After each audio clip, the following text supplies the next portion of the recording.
Assalamualaikum warahmatullahi wabarakatuh. Selamat datang di Nugroho Room. Welcome back to my channel.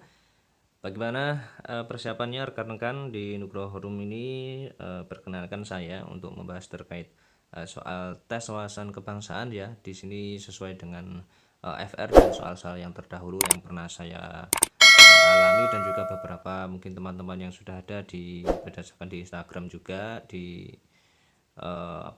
Telegram juga ya, terkait prediksi soal CPNS di 2021 ya. Dan ini nanti ada simulasi 35 soal, nanti kita simak bersama dan kita bahas bersama ya, sesuai dengan case-case yang terbaru. Langsung aja kita mulai di nomor 1.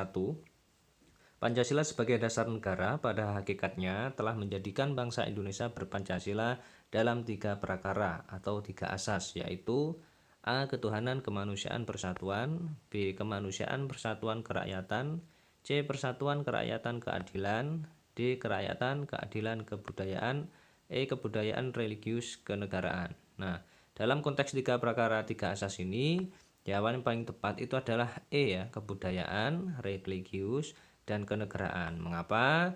Dari asas kebudayaan itu secara yuridis Pancasila itu telah dimiliki oleh bangsa Indonesia dalam hal adat istiadat dan kebudayaan. Sedangkan religius itu toleransi beragama yang didasarkan pada nilai-nilai religius tentang akar yang mengakar kuat dalam kehidupan sehari-hari di masyarakat Indonesia ya.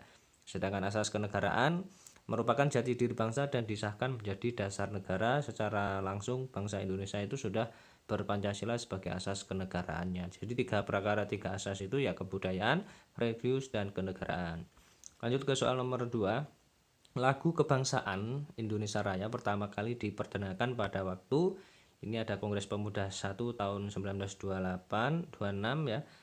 B. Kongres Pemuda 2 tahun 1928, C. Kongres Pemuda Indonesia 1 tahun 1928, D. Kongres Rakyat Indonesia oleh GAPI, E. Berdirinya Permufakatan Perhimpunan Politik Kebangsaan Indonesia tahun 1927.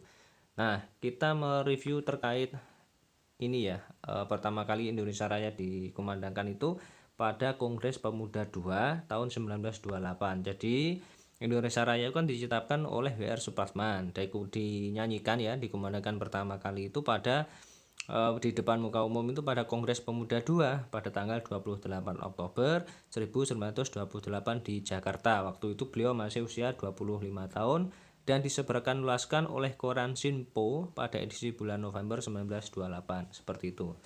Lanjut kita ke soal nomor 3.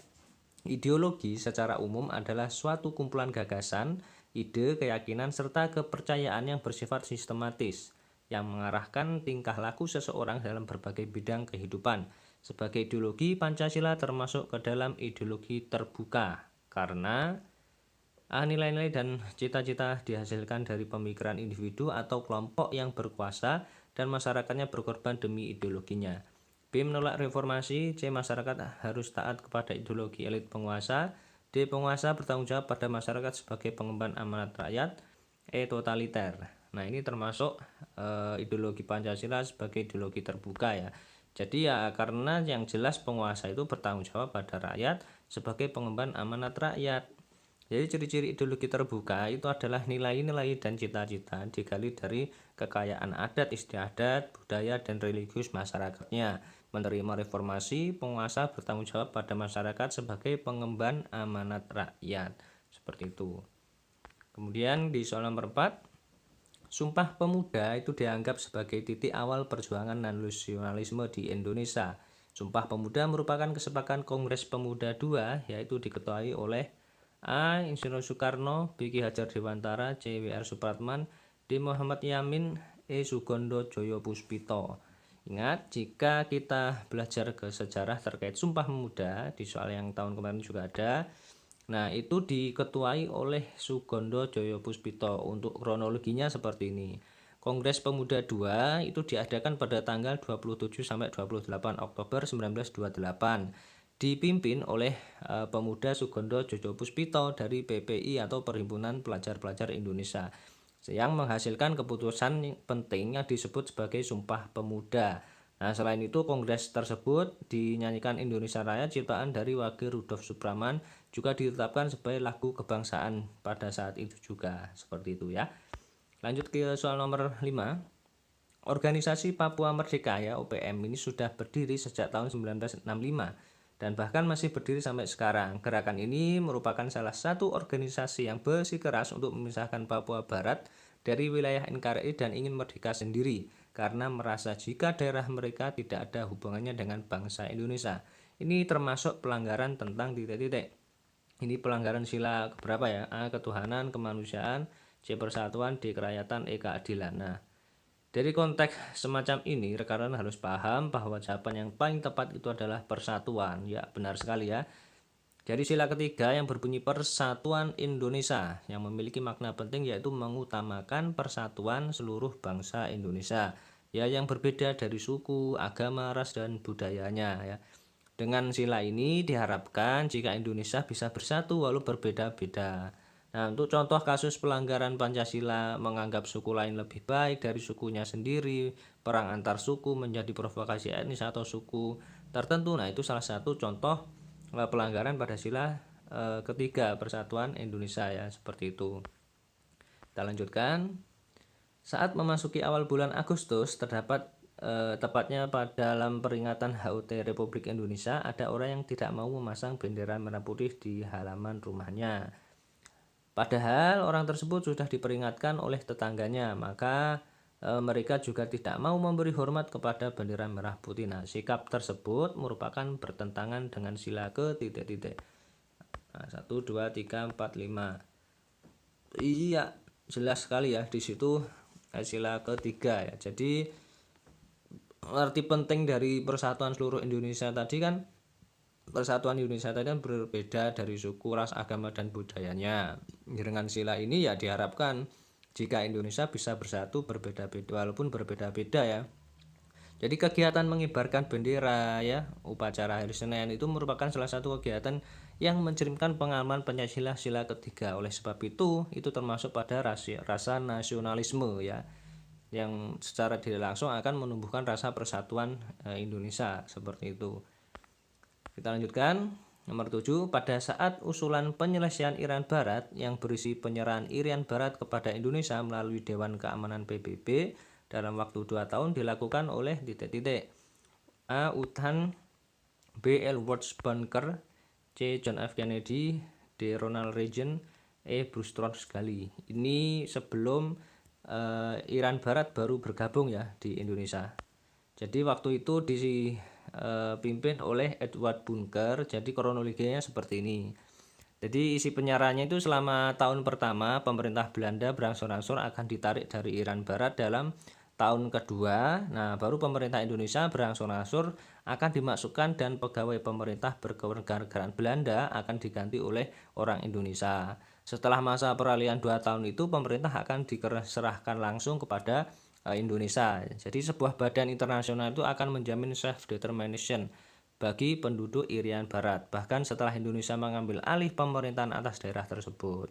Jadi kunci soalnya ialah diharapkan kesediaan Belanda untuk menyerahkan kedaulatan atas Irian Barat kepada sebuah badan internasional yang akan memerintah daerah itu 2 tahun lamanya. Jadi setelah Indonesia benar-benar bisa merebut dari Belanda, nah kurun waktu 2 tahun itu untuk proses ibaratnya peralihan ya dari pemerintahan Belanda, kedudukan Belanda ke tangan Indonesia, seperti itu ya. Makanya diserahkan ke Dewan Keamanan PBB yang dipimpin oleh Edward Bunker, seperti itu. Isi penyerahannya seperti itu ya. Kita lanjutkan. Nomor 8, dalam kerjasama internasional terdapat wakil resmi dari setiap negara yang ada di suatu negara untuk membantu dan melindungi warganya yang berkedudukan di luar pusat negara. Disebut A. Kedubes, B. Konsultat Jenderal, C. Atase Perdagangan, D. Atase Pertahanan, E. Nutronik Apostolics. Iya, jawaban yang paling tepat itu yang A ya, Kedubes, kedutaan besar ya. Next, HAM adalah seperangkat hak yang melekat pada manusia sebagai makhluk Tuhan yang Maha Esa dan merupakan anugerah yang wajib dihormati, dijunjung tinggi, serta dilindungi oleh negara, hukum, dan pemerintah. Dalam hal ini berdasarkan UU nomor A nomor 39 tahun 1999, B nomor 38 tahun 98, C nomor 37 tahun 97, D nomor 36 96, E nomor 35 95. Nah, ini terkait tentang definisi hak asasi manusia, itu diatur pada UU nomor 39 tahun 1999. Nah, ini beserta isinya harus rekan-rekan pahami ya, biar hafal terkait undang-undang dan peraturan yang lainnya. Next, seorang anak lahir dari perkawinan yang sah dari seorang ayah warga negara Indonesia dan ibu dari warga negara asing dan belum berusia 18 tahun. Dalam kondisi ini, anak tersebut berakibat menjadi kewarganegaraan A. Stelsel aktif, B. Indonesia, C. Asing, D. Kewarganegaraan ganda, E. Tidak memiliki kewarganegaraan. Jadi ketika dua orang menikah, satu wanita warga negara asing dan satu Indonesia, sebelum usia 18 tahun, maka anak tersebut tidak memiliki kewarganegaraan. Artinya setelah 18 tahun nanti dia baru menentukan ikut kewarganegaraan mana ya. Seperti itu. Next. Berdasarkan wujud atau bentuk penggolongan tata hukum di Indonesia itu terdiri atas hukum tertulis dan hukum tidak tertulis. Nah, ini contoh hukum tertulis, kecuali A. Hukum pidata, B. Hukum perdata, C. Hukum adat, D. Hukum dagang, E. Hukum tata usaha negara. Contoh hukum tertulis kecuali ya. Iya, hukum adat ya. Jadi hukum tertulis itu adalah hukum yang dicantumkan dalam bentuk peraturan perundang-undangan. Hukum tertulis ini dapat dibedakan menjadi dua macam, yaitu hukum tertulis yang dikodifikasikan seperti halnya hukum pidana, hukum perdata, hukum dagang, hukum tata usaha negara. Sedangkan hukum tertulis yang tidak dikodifikasikan itu seperti undang-undang, ya, peraturan pemerintah dan seterusnya, seperti itu ya untuk jenisnya. Kita lanjutkan nomor 12. Hukum perdata adalah hukum yang mengatur hubungan antara orang satu dengan orang yang lain dengan menitik beratkan kepada kepentingan perseorangan. Ciri-ciri hukum perdata adalah sebagai berikut. Kecuali A. Mengatur hubungan antara anggota masyarakat dengan negara yang mengatur tata tertib masyarakatnya. B. Mengatur hubungan antara orang yang satu dengan orang yang lain. C. Mengatur hukum keluarga, hukum harta kekayaan, dan hukum waris. D. Korban berlaku sebagai penggugat. E. Tersangka berlaku sebagai tergugat. Ya, jawaban yang tepat adalah yang A ya, kecuali. Jadi saya rasa ini sudah jelas. Jadi hukum perdata itu kecuali ya jelas mengatur hubungan antara anggota masyarakat dengan negara yang mengatur tata tertib. Itu termasuk hukum pidana, bukan perdata ya. Oke, next. Sumber hukum Indonesia itu dibagi menjadi dua, yaitu sumber hukum material dan sumber hukum formal. Berikut ini yang termasuk sumber hukum formal, kecuali A. Undang-undang, B. Kebiasaan, C. Keputusan-keputusan hakim, D. Terakat, E. Pancasila. Ini hukum formal loh ya, kecuali. Iya, yang E lah Pancasila ya, karena Pancasila itu bukan hukum formal tapi material ya. 14. Masalah-masalah yang terjadi yang menjadi jangkauan pengadilan tata usaha negara adalah sebagai berikut. Kecuali A. Bidang ekonomi, B. Bidang politik, C. Bidang sosial, D. Bidang HAM, E. Bidang umum. Ya, kecuali loh ya dalam jangkauan pengadilan tata usaha negara, yaitu ya bidang politik ya, karena tidak boleh terlibat dalam bidang politik terkait pengadilan tata usaha negara. 15. Kekuasaan tidak berasal dari kekuasaan lain. Yang lebih tinggi adalah pengertian dari sifat kedaulatan A. Asli, B. Abadi, C. Tunggal, D. Tidak terbatas, E. Terbatas. Nah, di sini sifat kedaulatan rekan-rekan harus paham terkait pembahasan hal semacam ini ya, karena biasanya dalam bentuk soal deskripsi yang intinya ditanyakan terkait sifat kedaulatan. Jadi sifat kedaulatan tidak berasal dari kekuasaan lain itu adalah asli ya. Jadi sifat kedaulatan menurut Jean Bodin, jadi arti asli itu kekuasaan tidak berasal dari kekuasaan lain yang lebih tinggi. Untuk abadi artinya kekuasaan itu tetap ada selama negara itu berdiri ya, meskipun pemegang kedaulatannya berganti-ganti ya, walaupun ganti presiden, walaupun ganti kepala negara tetap ya. Tunggal artinya kekuasaan merupakan satu-satunya kekuasaan tertinggi dalam negara yang tidak diserahkan atau dibagi-bagi kepada badan lain. Sedangkan tidak terbatas ya, artinya kekuasaan itu tidak dapat dibatasi oleh kekuasaan lain ya, seperti itu. Next. Aksi pencegahan korupsi ditetapkan oleh Timnas Pencegahan Korupsi setiap titik-titik.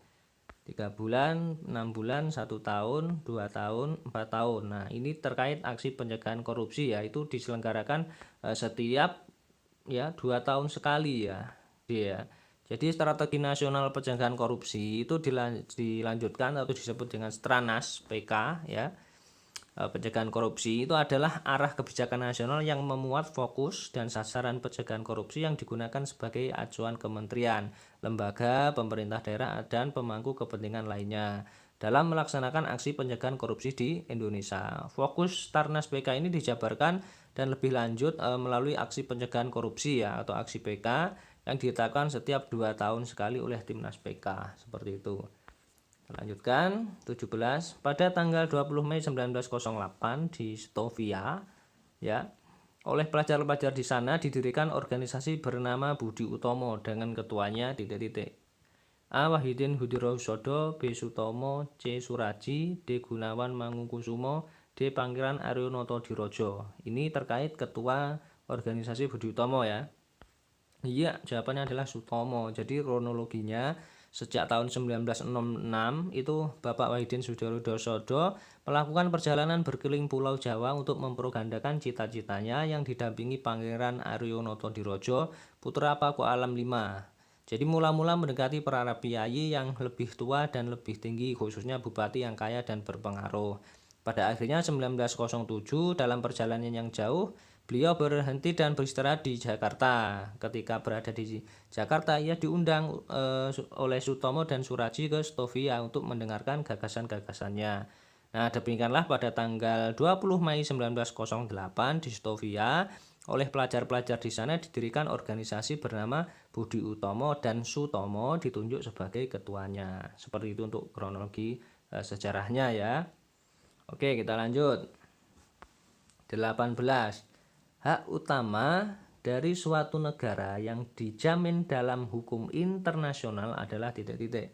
A. Keamanan, B. Wilayah, C. Keutuhan, D. Entitas, E. Pemerintah. Jawaban yang tepat adalah iya, yang C. Ya, keutuhan. Jadi di hukum internasional HI itu merupakan bagian hukum yang mengatur aktivitas entitas dengan skala internasional. Pada awalnya hanya diartikan sebagai perilaku dan hubungan antar negara ya. Wilayah udara yang terdapat di atas wilayah darat, perairan, pedalaman, dan laut wilayah termasuk ke dalam yuridis suatu negara. Nah, hal ini terlihat dari pasal 1 Konvensi Chicago 1944 itu tentang penerbangan sipil internasional. Jadi yang berbunyi kedaulatan negara di ruang udara di atas wilayah teritorialnya bersifat utuh dan penuh atau completed and executive sovereignty ya. Bahasanya, ketentuan ini merupakan salah satu tiang pokok hukum internasional yang mengatur ruang udara. Nah, ini salah satu bentuk wilayah di skala penerbangan ya. Kita lanjutkan untuk yuridis wilayah udara tadi. Jadi negara itu ditetapkan adalah yuridis ruang udara diatur dalam bab 2 pasal 3 dan 4 di Konvensi Tokyo 1963. Jadi menurut pasal 3 ayat 1-nya itu di Konvensi Tokyo 1963 yang mempunyai yuridis terhadap tindak pidana pelanggaran maupun pidana kejahatan di dalam pesawat udara adalah negara pendaftar pesawat negara. Jadi misalkan ketika ada kejahatan atau suatu kejahatan, maka yang ditindak itu adalah pesawat dari negara pendaftar pesawat itu ya, pesawat udara. Nah, sedangkan hak dan kewajiban negara di atas wilayah negara asing adalah sebagai berikut. Misalkan lewat dengan cepat melalui atau di atas selat, menghindarkan diri dari ancaman-ancaman atau penggunaan kekerasan ataupun terhadap kedaulatan, keutuhan wilayah dan kemerdekaan politik negara yang berbatasan dengan selat atau dengan cara lain apapun yang melanggar asas-asas hukum internasional yang tercantum dalam piagam PBGB ya.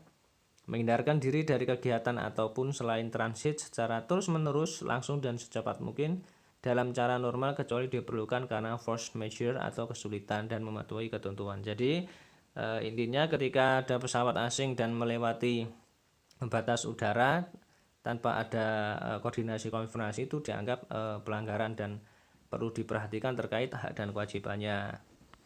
Itu ya, kita lanjut. Ancaman yang dilakukan oleh bangsa lain dengan tujuan mencari dan mendapatkan rahasia negara disebut dengan titik-titik. A. Agresi, B. Sabotase, C. Spionase, D. Doktrinasi, E. Teror. Nah, ini istilah dalam sebuah pendapatan ya. Jadi jawaban yang tepat itu adalah spionase. Saya jelaskan satu persatu. Jadi agresi itu adalah suatu penyerangan atau pada suatu negara terhadap negara lain yang merusak serta membahayakan suatu objek. Jadi agresi itu merupakan tindak yang direncanakan dengan maksud dan tujuan tertentu. Sedangkan sabotase adalah suatu tindakan yang dilakukan secara sengaja dan dilakukan secara sembunyi-sembunyi untuk melakukan perusakan terhadap sasaran tertentu.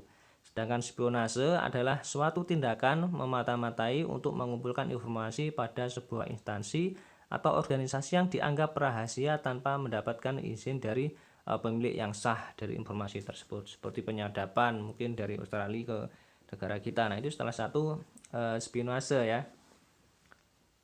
Next.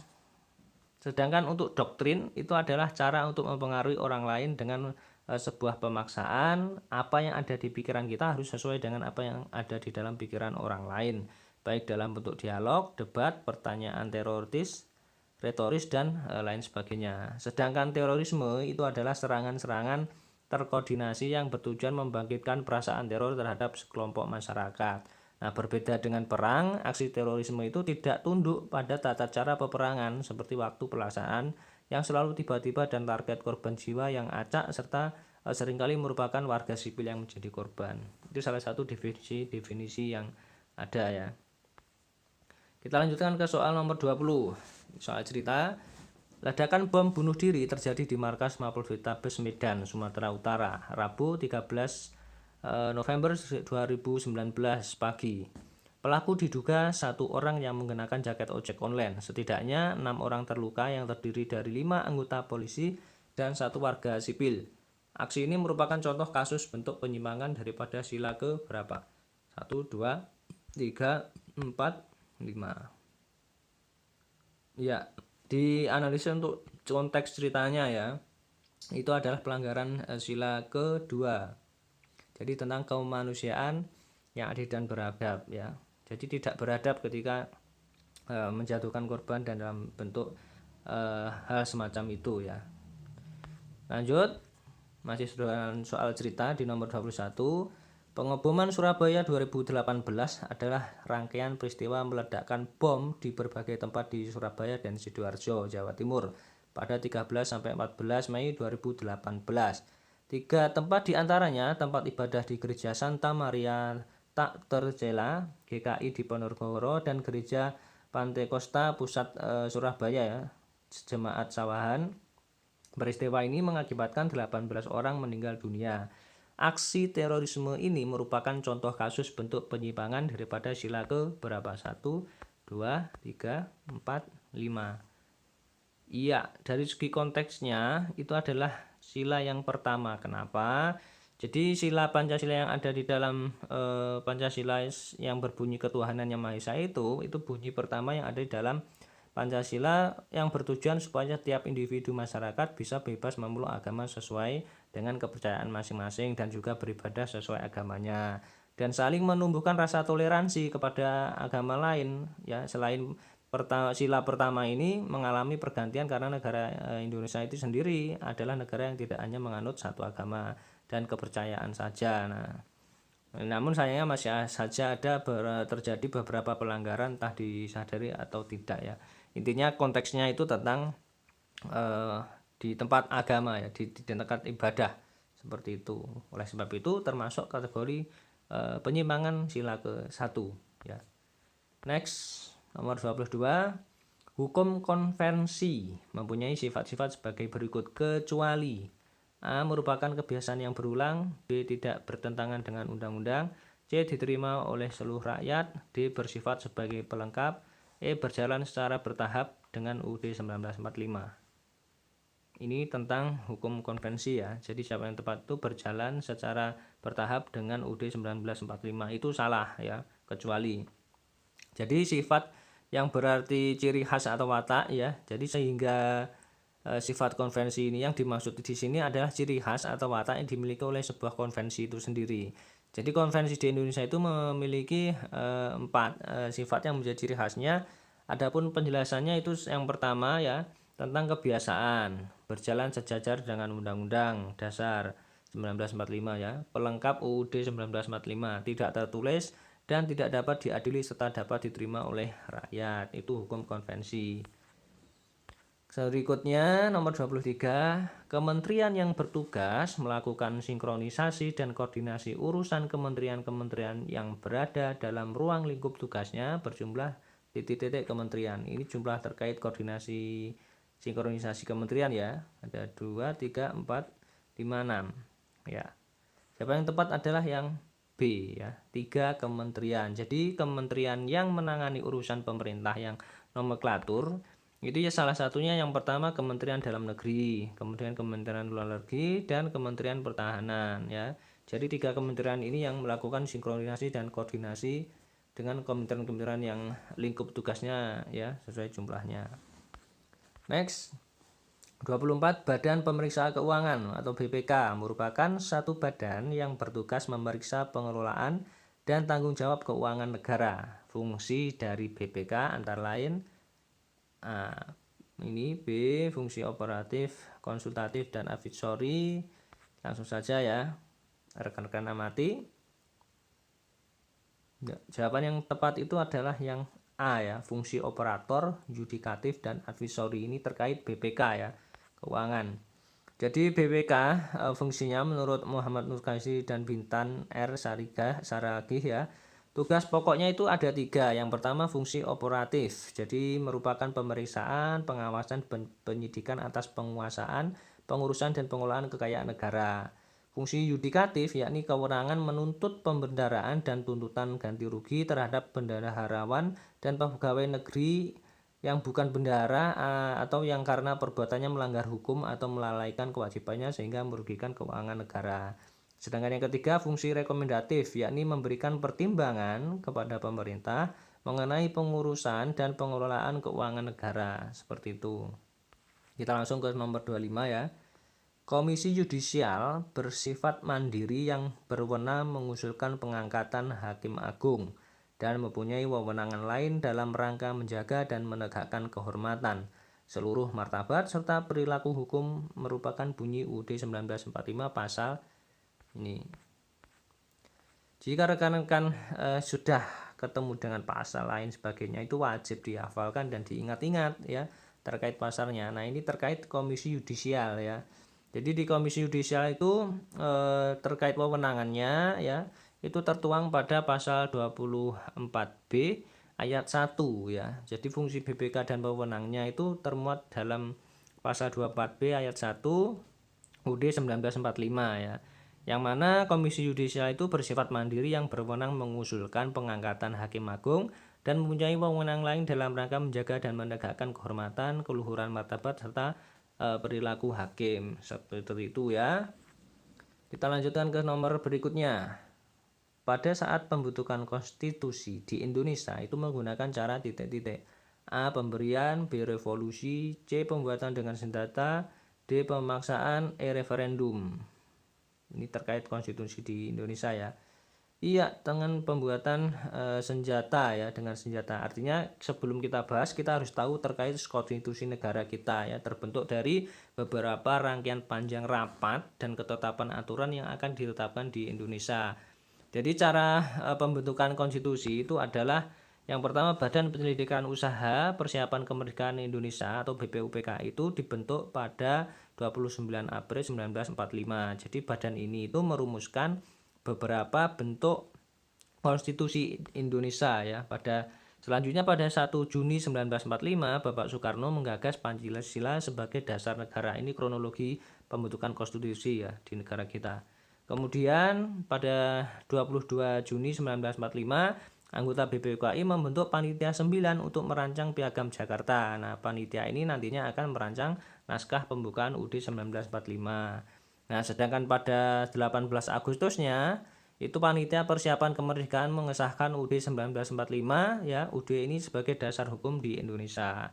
Seiring berjalannya waktu, pada tahun 1949 konstitusi berubah menjadi Republik Indonesia Serikat. Jadi perubahan ini terjadi karena hasil perjanjian Renville antara Indonesia dengan Belanda.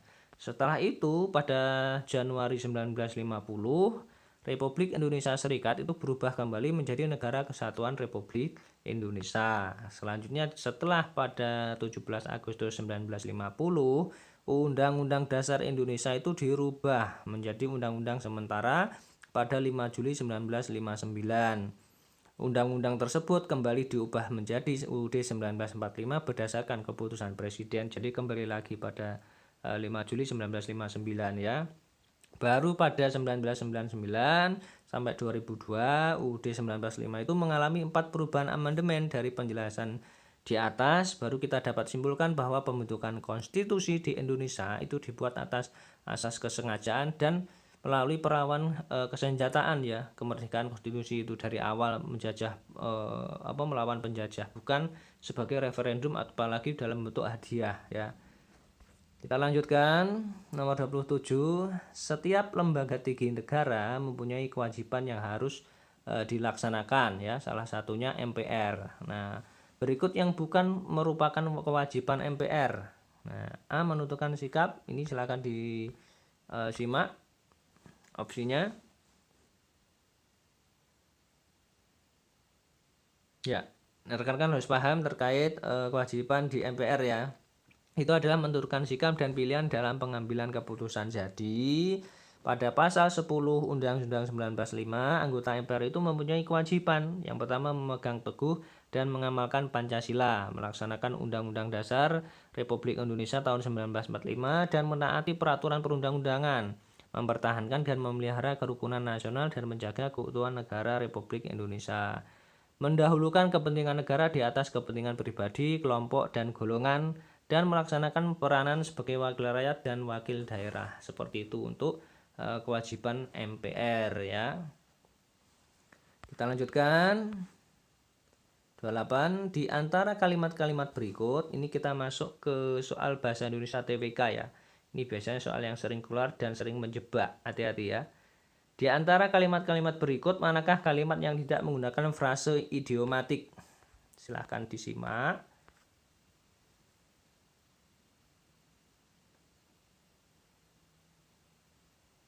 Ya, jawaban yang paling tepat terkait frase idiomatik itu adalah yang B ya. Benar-benar keras kepala anak itu, nasihat orang tuanya tidak juga didengarnya.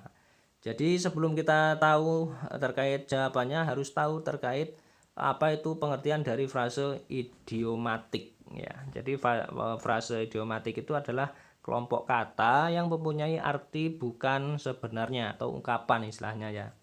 Jadi frase ini bermakna konotasi atau frase yang tidak langsung mengacu pada kalimat sesungguhnya. Seperti halnya keras kepala, masa anak itu kepalanya keras kayak batu kan juga tidak artinya ungkapan bahwa anak itu suka ngeyel ya, seperti itu tuh ya. Kita lanjutkan nomor 29. Yang bukan termasuk kata ulang dalam kalimat-kalimat berikut adalah titik-titik.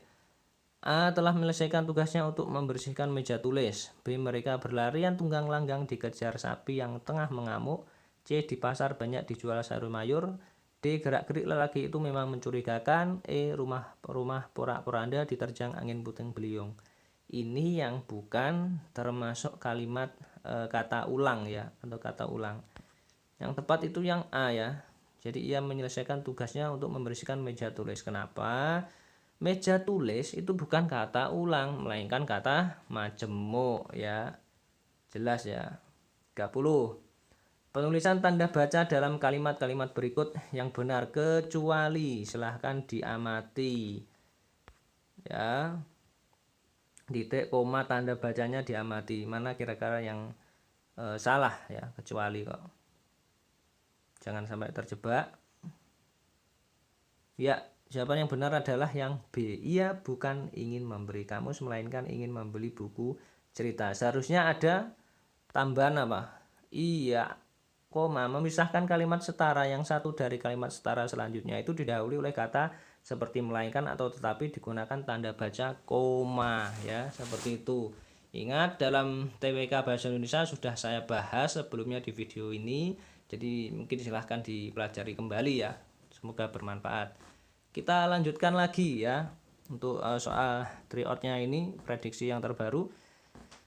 Batu karang tetap kukuh berdiri meski ombak keras menerjangnya. Nah, kalimat tersebut mengungkapkan majas apa? A. Personifikasi, B. Simile, C. Metafora, D. Litotes, E. Hiperbola. Nah, rekan-rekan harus tahu terkait majas-majas ini. Biasanya pasti keluar di TWK terkait bahasa Indonesia ya.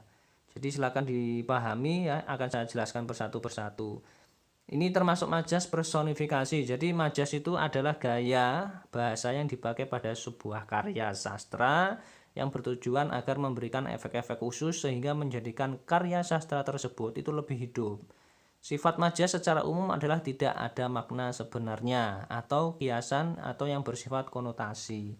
Nah, majas personifikasi itu sendiri adalah majas yang menggambarkan benda tak bernyawa seolah-olah hidup dan mempunyai sifat-sifat seperti manusia. Seperti batu karang kok kokoh berdiri ya, padahal kan tidak seperti itu ya. Sedangkan litotes itu adalah salah satu jenis majas dalam bahasa Indonesia yang mengungkapkan perkataan dengan rendah hati, lemah lembut ya. Biasanya hal ini dicapai dengan menyangkal lawan daripada hal yang ingin diungkapkan. Sedangkan majas hiperbola itu majas yang mengungkapkan sesuatu secara kesannya berlebihan ya, bahkan hampir tak masuk akal. Kemudian majas metafora itu majas yang meletakkan objek bersifat sama dengan pesan yang ingin disampaikan dalam bentuk ungkapan. Nah, gaya bahasa ini biasanya digunakan sebagai kiasan secara eksplisit ya, mewakili suatu maksud lain berdasarkan persamaan atau perbandingan ya, membandingkan atau mempersamakan ya biasanya. Garat, indah sekali bola matamu seperti rembulan apa. Nah, masa itu dibandingkan ya, seperti itu. Kemudian simile tadi ya adalah majas yang berbandingkan dua hal berbeda menjadi sesuatu yang dianggap sama ya. Penggunaan seperti menggunakan konjungsi seperti bagai ya, laksana seperti dan ban ya. Bagai rembulan di tengah malam ya, salahnya seperti itu. Yang penting definisinya rekan-rekan paham ya. Kita lanjutkan nomor 32. Di antara kalimat-kalimat berikut, manakah kalimat yang tidak logis? Silahkan diamati. Nah, yang tidak logis. Nah, ini hati-hati sekali ya.